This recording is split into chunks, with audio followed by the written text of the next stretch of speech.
Hi guys! Lalabas kami ngayong araw at hulaan nyo kung saan. Ang hirap talaga pag binabae, ang tagal mag-prepare. Bakla, konting bilis naman oh, tapos na kami, ikaw na naman yung nahuhuli. 8:35 nga pala ang kinuha naming ticket. So meron pa kaming 30 minutes para maglakad. Kasalukuyang alas 8 ng umaga ngayon. Alas 8 pa po ng umaga dito guys, pero parang alas 5 pa lang dyan sa Pilipinas. Wala pa pong araw. Gutom kami sa mga oras nito, ultimo kape, hindi kami nakapagkape, kaya hinahabol kasi namin yung schedule ng tren. Guys, 30 minutes nga po palang lakaran namin galing dito sa bahay, papuntang train station. Medyo mahaba-haba din siya eh. Konting ingat na naman tayo nito guys, madulas na naman yung daan, nagtutunaw. Ngayon yan, magtutunaw, bukas, babagsak na naman ang mga yelo. Sobrang dami ng niebe. Sa tingin nyo ba guys, aabot kami ng train station sa ganitong kabilis na lakad namin? Ano sa tingin nyo? Akala ko anong nangyayari sa mga to. Yun pala, sumakay pa sila ng elevator. Eh yung elevator sira, di naman umaakyat. Tapos hinahabol namin yung oras kasi 3 minutes na lang. Aalis na yung tren. Sakto naman guys, dumating kami sa tamang oras. Ganito kasi nangyari guys, 8:35 ang kinuha naming schedule. 8:35 darating yung tren.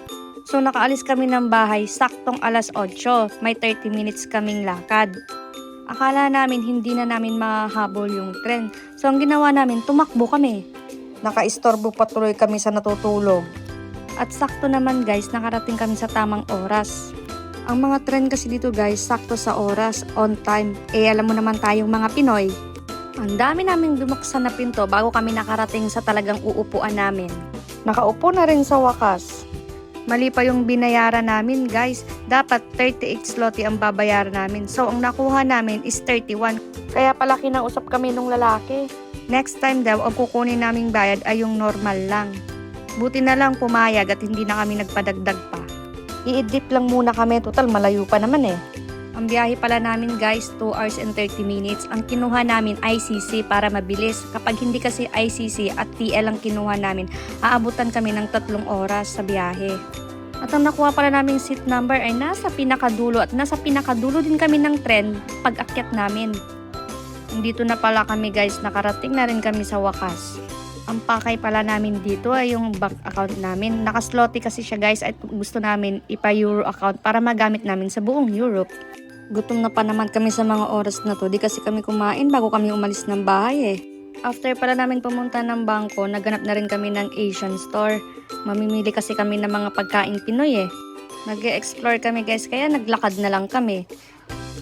Malayo-layo din yung nilakad namin ha. At sa totoo lang, wala kaming nahanap. Wala kaming nabiling pagkain ng mga Pinoy. Puro noodles. Noodles na naman tayo nito. Andito nga pala kami ngayon sa mall. Naghahanap ng cake si Rafi. May magbe-birthday kasi na Indiano doon. At balak niya sanang regaluhan ng wine at cake. Kaya lang, walang cake dito. Meron man, sobrang liit. Nandito na kami guys. Hinihintay na lang namin yung tren. Ay, ayan na po pala ang hinihintay namin. Ay nako guys, ilang waygo na naman ang dadaanan namin ito. Nandito na naman kami sa pangalawa sa dulo. Ayan no, ilang pinto na naman ang binuksan namin para mapuntahan namin yung saktong upuan namin. 10 minutes kaming naglakad bago namin narating ang saktong upuan namin. Malayo pa, pero sobrang layo na. Charot. Ay, saan kaya kami makakarating nito? Hindi na pa kami lakad ng lakad. Di pa namin naaabot hanggang ngayon.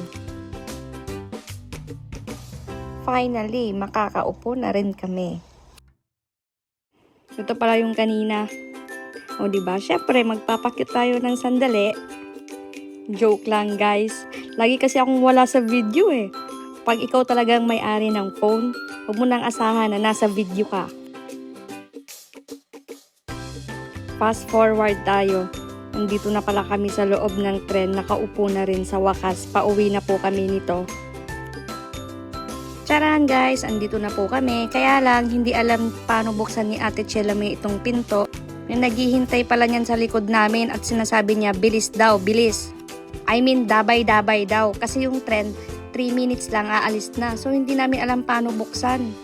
Yun pala, kailangan mo siyang i-push ng malakas. Sakto, nakababa din kami sa oras.